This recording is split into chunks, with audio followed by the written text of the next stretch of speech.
We're diving into what's more likely. Week 15, Pittsburgh Steelers, Philadelphia Eagles. It should be a good one. A game that 24 hours ago was supposed to rain, a little bit of snow, be 20 degrees.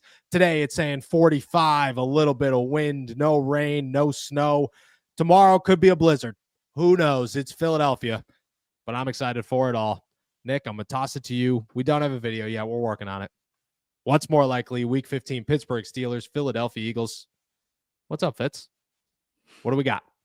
Yeah, let's kick things off with a little bit of Saquon Barkley talk. What's more likely? The Steelers hold Saquon Barkley to under 100 yards, which has only been done 4 times this season, or the Steelers stuff the tush push twice. Oh, gosh. Okay, so here's the thing. Is today I was looking at numbers, and it's tough because the tush push is the tush, but you can't beat the tush push. You just can't. So the thing with Saquon is Saquon's phenomenal. I'm not taking anything away from Saquon. I'm not even trying to. I think this is almost a discredit to how good he is. But what worries me about the Pittsburgh Steelers playing Saquon Barkley is that Saquon Barkley averages over 3 yards a carry before contact.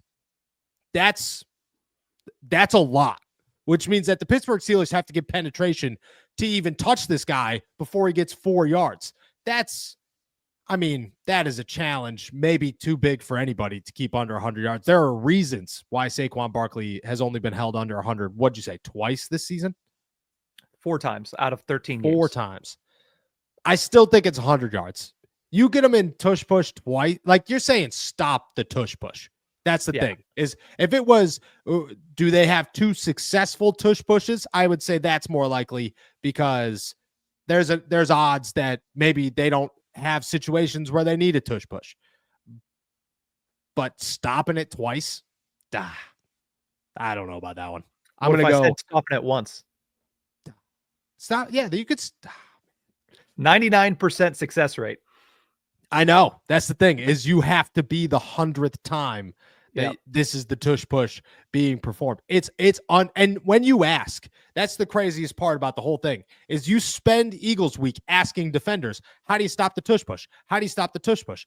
How are they that good at the tush push? And everybody just goes, I don't really know. And like, well, what? That's the problem. That's why they're so good. Nobody knows how to stop it. It's not that you can't stop it. Nobody knows how to. I'm going holding Saquon under 100. I mean, that's crazy to say. Well, I'd even go with the 1, holding Saquon under 100. I just think that's way more likely than stopping the tush push at all in those situations. Well, you've talked about the tush push. A lot of people have talked about A.J. Brown. So let's go to the next one. What's more likely? A.J. Brown catches 2 touchdown passes against the Pittsburgh Steelers, or anyone on the Steelers catches 2 touchdown passes in this game, which hasn't happened all season long. The closest has been Calvin Austin, who had a punt return and a receiving touchdown in the same game, but no receiver has caught 2 touchdowns in the same game this year for the Steelers. Yeah, it's A.J. Brown. It's A.J. Brown. It is. I don't expect A.J. Brown to have 2 touchdowns in this one. I don't think Jalen Hurts is having a good season. I think A.J. Brown versus Joey Porter is a great matchup, and it works in Joey Porter's favor because he's physical, but so is A.J. Brown. So refs are going to be challenged with, all right, are we throwing the flag on this, or are we going to hold off on both? But, like, who would be the guy that catches 2 touchdowns? Pat Freiermuth? Maybe. I don't think that's possible. I don't think it's likely. I would say what's more likely here is A.J. Brown. And even if George was here, I think it's significantly closer to the George side. But I still think I'd go A.J. Brown in that. Yeah, especially with Russell Wilson and all the talk of 9 different receivers last week, 10 different receivers the week before. He's spreading the ball out a lot, which means not a lot of receivers are getting multiple opportunities, especially down in the red area. Yeah. Yeah, it's you're looking at a situation that, I mean, if you're the Steelers, what are you going to, like, who's going to be your guy? That's the biggest question. We don't even have an answer to that yet. And with the Eagles, I mean, it goes to the Saquon thing. Like, you're going to be so focused on Saquon, you're going to have to stop these these wide receivers. I mean, that's a tall. The Philadelphia Eagles are going to score 2 touchdowns in this game. That's, who scores them? I don't know. But if it was 2 A.J. Brown touchdowns, You wouldn't be surprised. You definitely would not be surprised. I'd be pissed because I'm playing him in fantasy football. I mean, he did have 3 the last time he played the Steelers 2 years ago. So yeah, all right, let's not. Okay, but at the same time, it was Levi Wallace. It was half of Ahkello Witherspoon. He had one leg. Right. He was, and then like no. I mean, I get you, but no. I love that somebody asked Terrell Austin today if he remembered that game, and he's like, "Yeah, a lot. I remember that game." Yeah, it's crazy times. It's crazy times. Let's go over to the next one. What's more likely, Najee Harris and Jaylen Warren each score a touchdown on Sunday, or Alex Highsmith and TJ Watt combined for 3+ sacks? TJ Watt and Alex Highsmith. TJ Watt not. I mean, Alex Highsmith's on the verge of double-digit sacks every single time he plays. He's crazy. TJ Watt is you know, if there's going to be any team that says, "Oh, we'll just let TJ Watt go one-on-one with Jordan Mailata," it's going to be the Eagles. And that's probably okay most of the time, but TJ is going to get through for one because I don't care how good you are, TJ is going to beat you at some point, and that's one. Now, can Alex Highsmith beat Lane Johnson twice? I don't know. We'll see. But I would say that that's a bigger possibility than Najee and Jaylen Warren scoring touchdowns in this one. Has Jaylen scored in a game where Najee has scored? I don't believe so. Oh, I don't where believe Najee has scored? No, I think Jaylen Warren's only touchdown this year is against the Browns in the Snow Globe game. In the Snow Globe game, I'm pretty sure. That's his only touchdown. I would go TJ and Alex combining for 3+ sacks. All right. I got one more for you, and then we got a couple that are in the comment section here. Let's start with this one. Najee Harris reaches the 1,000-yard rushing mark on Sunday. He's 123 yards away. Or Calvin Austin, who you have said could have the best game of any Steelers wide receiver, reaches 500 receiving yards with a 113-yard day against the Eagles. What's more likely? Oh my gosh, that's tough. You're telling, like, that's essentially saying, is Najee going to rush for 125 yards against a great defense with a guy with, I mean, a phenomenal up front? Phenomenal up front. It's not like you're saying, oh, it's a good defense, but no, there are literally no buts on this defense. Top to bottom, every single position is nuts. There are reasons that they just continue to draft Georgia Bulldogs because it works. But like Calvin Austin's going to go for 113 against Quinion Mitchell and Cooper DeJean, like, and Darius Slay on the other side. Like, no, probably not. Probably not. Man, this is tough. It's almost like what's least likely. I would say, as crazy as it sounds, I'm going what's more likely. I'm going to go Calvin Austin.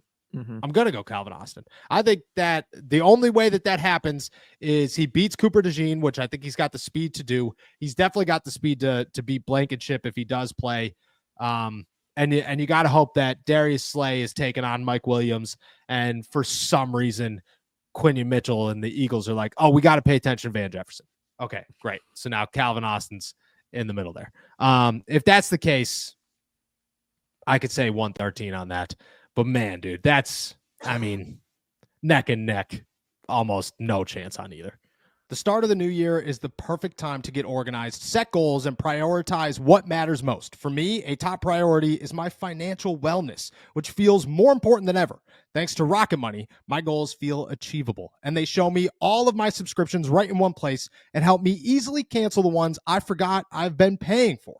Rocket Money also pulls together all of my spending across all of my different accounts so I can clearly track my spending habits and see where I can cut back. Rocket Money is a personal finance app that helps you find and cancel your unwanted subscriptions, monitors your spending, and helps lower your bills so you can grow your savings. See all of your subscriptions in one place and know exactly where your money is going. For ones you don't want anymore, Rocket Money can help you cancel them. Rocket Money's dashboard gives you a clear view of your expenses across all of your accounts. Easily create a personalized budget with custom categories to keep your spending on track. See your monthly spending trends in each category to know exactly where your money is going. Get alerts if your bills increase in price, there's unusual spending activity, or if you're close to going over your budget, the new goals feature automatically saves money for you, so you don't have to think about it. Pay off credit card debt, put away money for a house, or just building your savings. Rocket Money makes it easy. Rocket Money will even try to negotiate lower bills for you. They automatically scan your bills to find opportunities to save. Then you can ask them to negotiate for you. They'll deal with customer service so you don't have to. Rocket Money has over 5 million users and has saved a total of 500 million in canceled subscriptions, saving members up to $740 a year when using all of the app's premium features. Cancel your unwanted subscriptions and reach your financial goals faster with Rocket Money. Go to rocketmoney.com/allsteelers today. That's rocketmoney.com/allsteelers. rocketmoney.com/allsteelers. Let's jump into a couple listener what's more likely, starting with Inferno, who says, what's more likely, the Steelers lose all of the next 3 games or they sweep all of the next 3 games? We both know what the answer is. We both know that it's more likely they lose all 3 of these games. I mean, it sucks to say, but it's more likely that they lose all 3 of these games. Now, I would not bet on that. I would not predict that. I think Baltimore's a win because of what's on the line in Baltimore. That is a game like that. I think Philadelphia's got a chance. And to be honest, I think their most winnable game out of Philadelphia and Kansas City is Kansas City, because Kansas City's beatable on Christmas in a short week. All you got to do is not play zone defense against Patrick Mahomes, and you could win that game. Now, they will play zone defense against Patrick Mahomes, but as long as he doesn't make too many plays before you can't catch up, I give him a shot. I think on Christmas Day, Acrisure Stadium will be bumping. It's a short week for both teams, which works in the Pittsburgh Steelers' favor. I mean, I think that's a win, but I'm saying what's more likely without George Pickens, it's lose all 3 of these games. All right, let's go over to Christian, who says, what's more likely, Cam Hayward ends up a first ballot Hall of Famer, or if TJ retired right this second, he would be a first ballot Hall of Famer? I mean, if TJ retired yesterday, he'd be a first ballot Hall of Famer. No question. He'd be the first one. Unless Aaron Rodgers retires this season, if TJ Watt retired this season, he would be the first guy in the Hall of Fame. He would be the first one in his draft class. Who else would possibly retire this year that would surpass him? I don't think there's anybody. Maybe Von Miller. If Von Miller retired.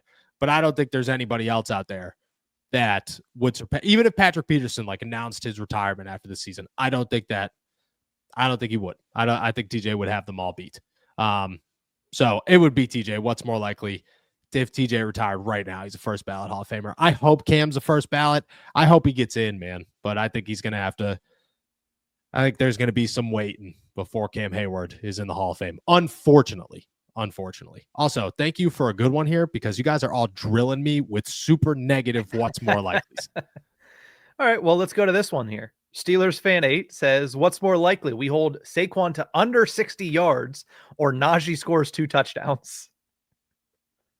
This one's Najee, which is good, but it's not good at the same time. It's not for the reasons that it's it's the same notion of Saquon Barkley's probably gonna have a day, but Najee could get 2 touchdowns. I think Najee could get 2 touchdowns.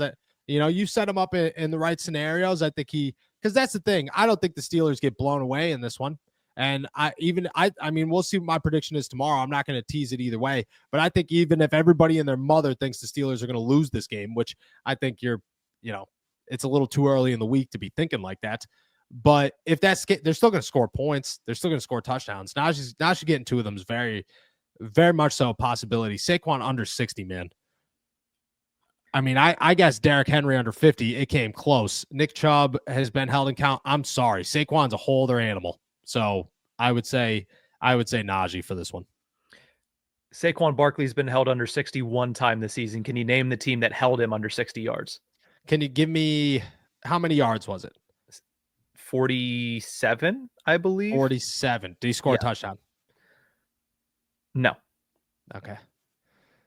47. He definitely missed some time. He's definitely injured in this one. I'm going I'm going the Dallas Cowboys. That's close. The Dallas Cowboys gave up, let me see if I can find it, 66 yards to Saquon Barkley. So it was close, but the Cleveland Browns held him to 47 yards. That's nuts, actually. That's nuts. I mean, okay.